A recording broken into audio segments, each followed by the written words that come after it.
nuko wava mu nzira mbi nuko wava mu nzira mbi kuko utwitwikira umutaka mubi wowe nta kintu umva ngwire mu buzima niba udashobora kuba ukuru noneho waruzi ko noneho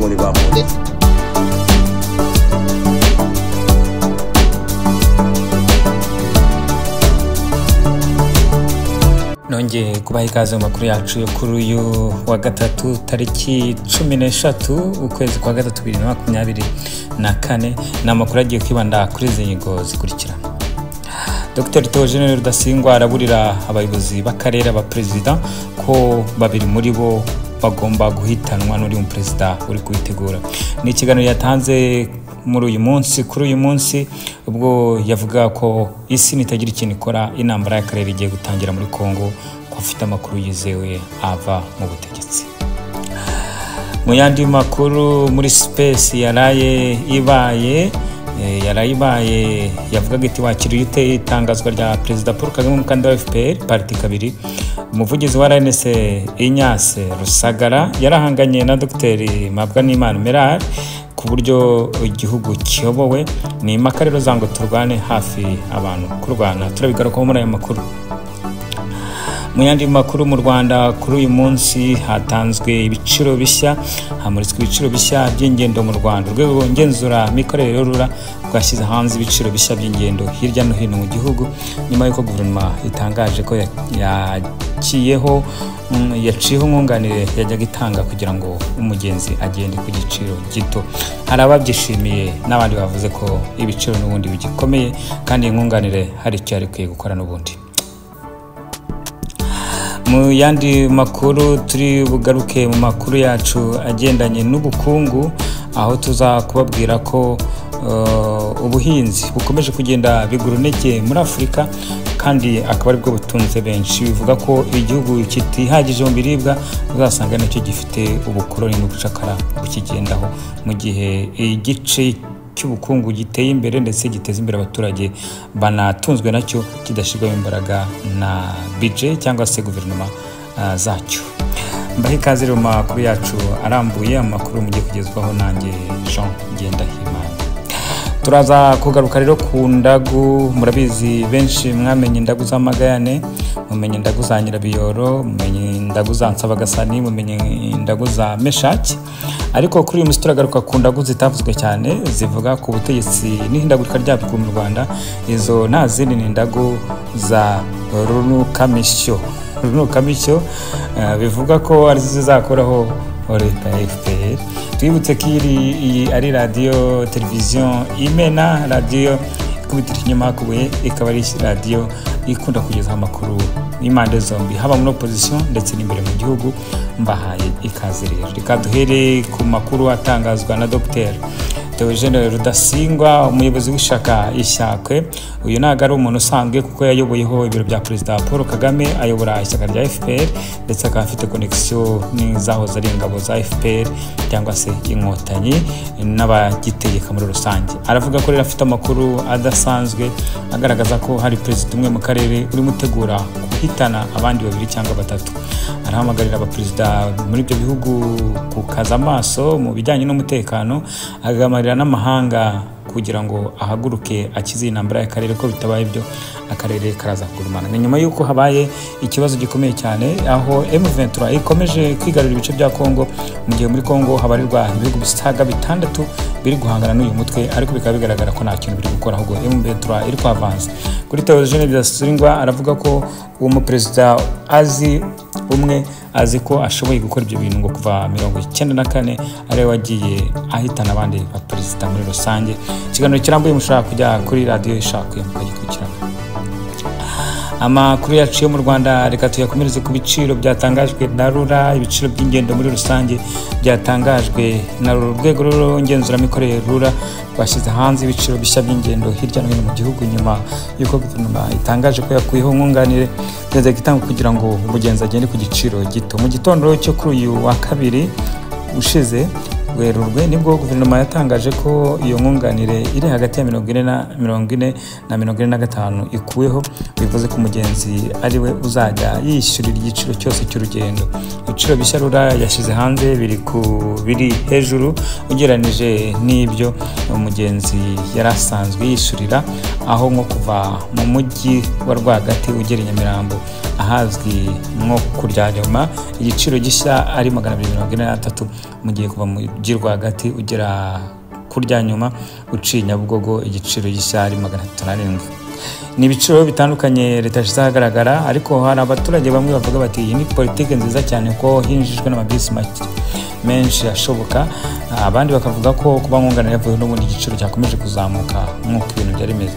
Ibiciro bishya kandi ngo bigaragaza ko umugenzi uva Nyabugogo agana Nyagatare mu ntara y'Iburasirazuba ari 4,956, Nyabugogo Kagitumba 5,860, Nyabugogo Muhanga 506, Nyabugogo Ruhango 2,188, Nyabugogo Nyanza 2,705, naho Nyabugogo Huye 3,742. Ni amakuru dukesha ikinyamakuru Igihe.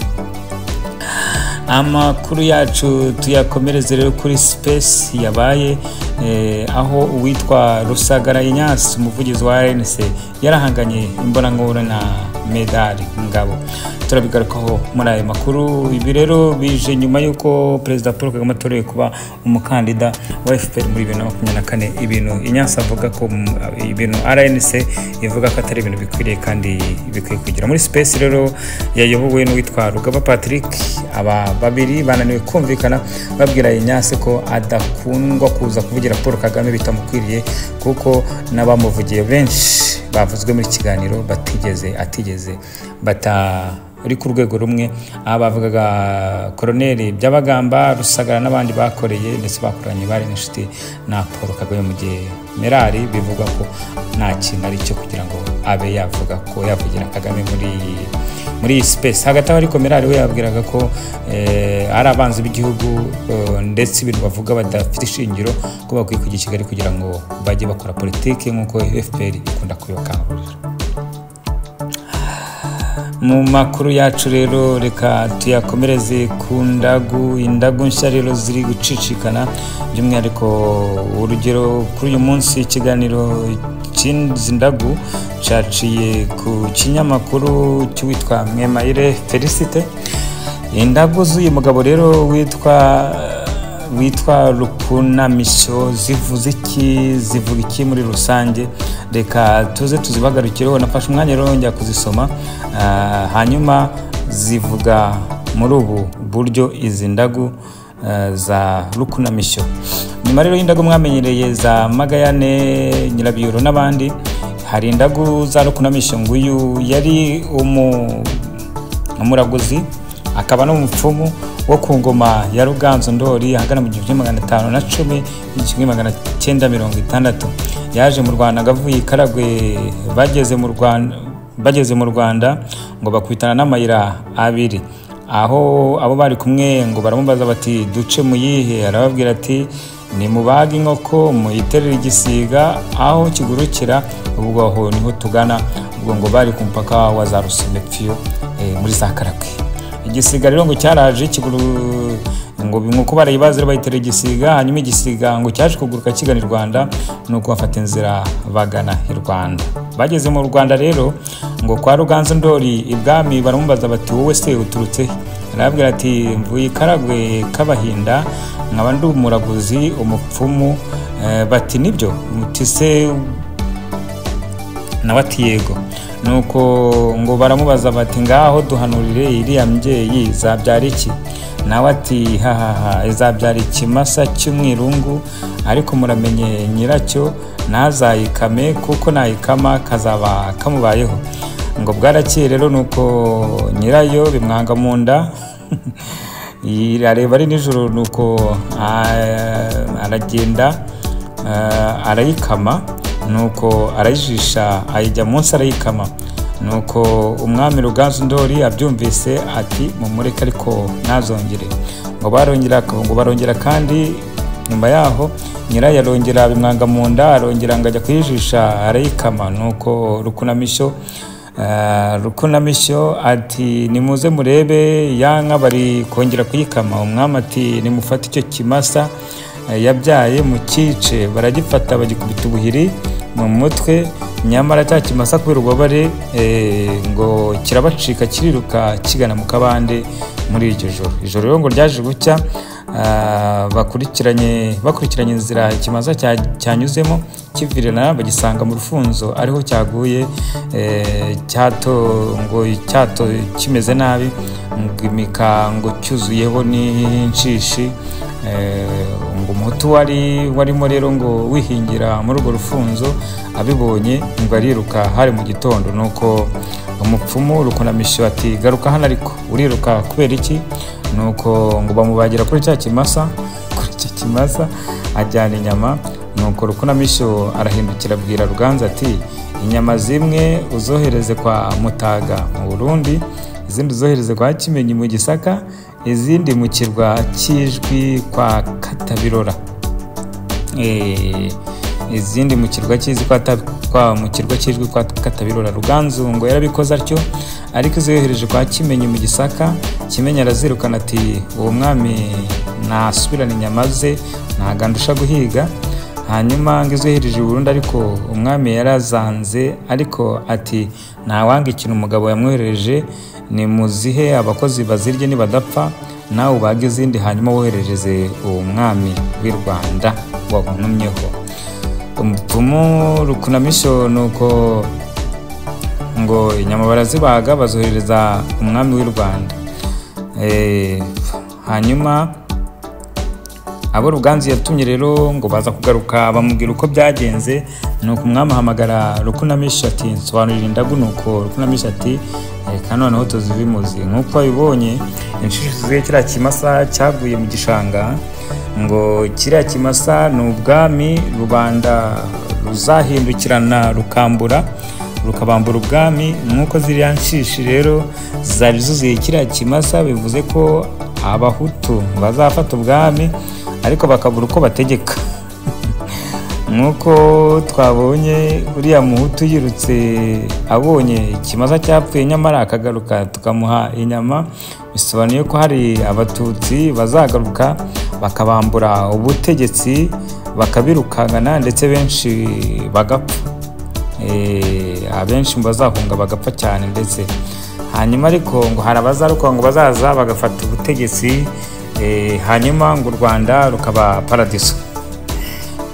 Ni abemerera indagu bashaka kuvuga ko ibintu ari ukuri, ariko abatazemera bashaka kwata ibintu ubupfumu nyine butafite ishingiro, ubwo politiki we irakinwa. Ariko kandi mu by'ukuri u Rwanda rukenewe ntabwo ari u Rwanda rw'abahutu n'abatutsi, ahubwo u Rwanda rwa bose. Hari abantu rero bahunze kera bahora biga bati natwe tuzafata ubutegetsi twirukana abatutsi, ariko u Rwanda rukenewe ni u Rwanda rw'ubumwe bwunze ubumwe, butabazwamo umututsi n'ubazwe mu muhutu, kuko ubwoko bundi twaje gusanga amoko nsamfu, ariko kandi twaje gusanga amoko burya ntanahari, ahubwo akoreshwa n'abanyapolitike mu nyungu zabo. Kuko ntabwo waba uri umututsi ngo ujye mu isoko ubwire umututsi kumereza amata yaguhe, cyangwa ubure umuhutu ujye mu isoko umusaba amata ayaguhe, kuko uri umuhutu ayaguhera ubuntu. Reka tubifurize rero umunsi mwiza, Uwiteka abane namwe. Amakuru yacu nakagaruka saa 11 z'uyu munsi. Bye bye.